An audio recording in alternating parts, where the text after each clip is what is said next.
আসসালামু আলাইকুম। আজ ৯ মার্চ ২০২৬, ২৪শে ফাল্গুন ১৪৩২, ১৭ই রমজান ১৪৪৭ হিজরি, সোমবার। বসন্তের ফাগুন হাওয়ায় ধ্রুব সকালে আপনাদের স্বাগত জানাচ্ছি আমি শাহরিয়ার রাগী।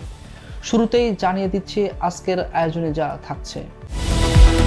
আয়াতুল্লাহ খামেনির ছেলে মোস্তফা এখন দেশটির সর্বোচ্চ নেতা।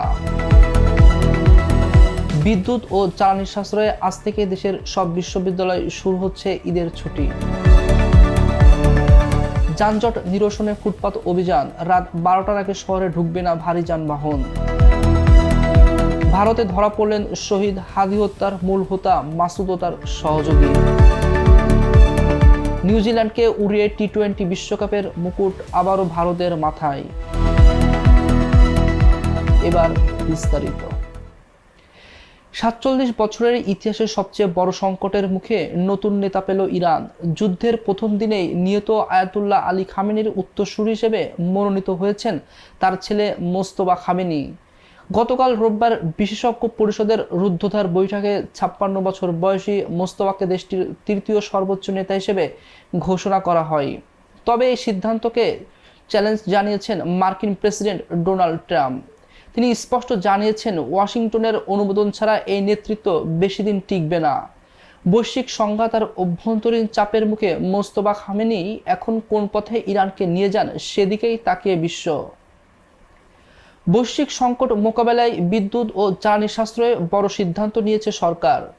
আজ সোমবার থেকে দেশের সব পাবলিক ও বেসরকারি বিশ্ববিদ্যালয় শুরু হচ্ছে পবিত্র ঈদুল ফিতরের ছুটি। মাধ্যমিক ও উচ্চ শিক্ষা বিভাগের নির্দেশনা অনুযায়ী ঈদের ছুটি শেষ হওয়া পর্যন্ত এই সাশ্রয়ী কার্যক্রম চলবে।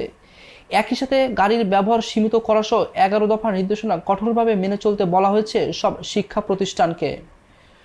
যশোরে যানজট নিরসনে আসছে নতুন ফরমান।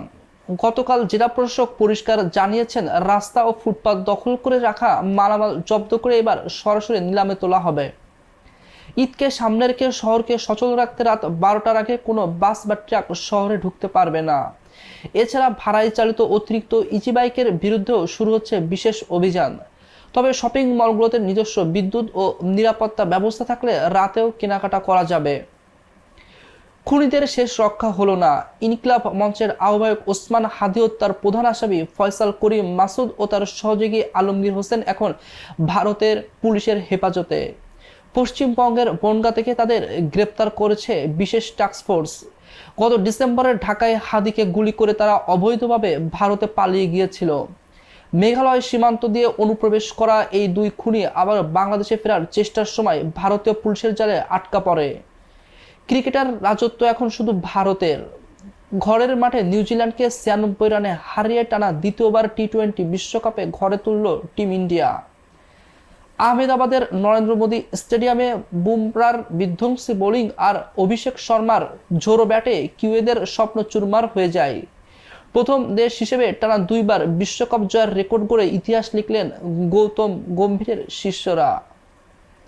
এই ছিল ধ্রুব সকালের এখনকার আয়োজন।